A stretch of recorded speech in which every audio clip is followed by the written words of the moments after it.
So he says, he goes, so, O house of Israel, is my way not right? Or is it your way that's not right? Seems like an absurd conversation, doesn't it?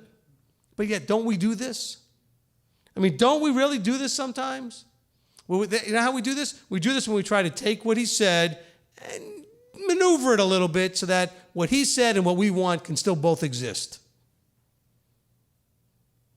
Be careful when you're rational lying to yourself and you're molding, maneuvering, and whatever.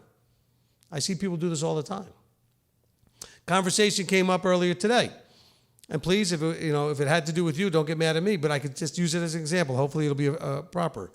I pretty much always use Isaiah 58, the last two verses, as an example of Sabbath-keeping understanding. But you know what? Somebody could say, well, isn't that talking about Yom Kippur? And the answer is yes. But now they want to say, well, then it only is limited to the Yom Kippur. And see, now you're trying to maneuver. Listen, if you feel that you want to roll those dice, that's you. I'm going to be safe. And as your teacher, I'm going to tell you how to be safe, the best I understand it. And trying to maneuver like that, to limit what he said to just one thing, when really you can see it can apply across the board, I promise you, if you do more than he expects, you're safe. You do less, you could be in big trouble. He's never going to come to you and say, man, you did more than I told you to do. Shame on you. But what do you think he's going to say when you maneuvered because you really didn't want to do it, so you did less? He'll say to you, why? Why'd you do less? He'll say, I know why, because you really didn't want to do it, period.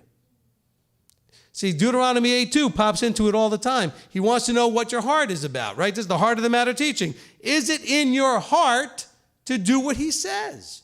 And if it is, then you would go above and beyond. By the way, what was the servant referred to who did exactly what he was told? Useless, you awful, terrible, whatever. I mean, it was not nice. The one who just did exactly what he was told. The servant that went above and beyond, that was the one that got the praise. Do more, not less.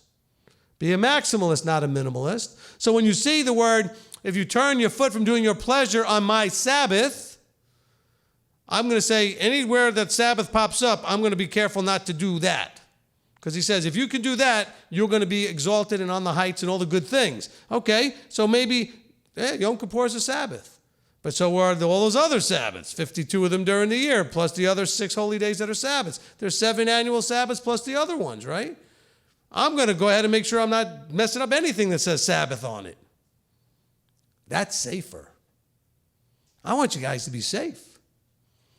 And I'm pretty confident doing more isn't going to get you in trouble. We're doing less will. Unless you were right about the less, but even then, he's going to know what your heart was about, the why you tried to do less. It's all about the heart. That's why this teacher is called the heart of the matter. The heart is the matter.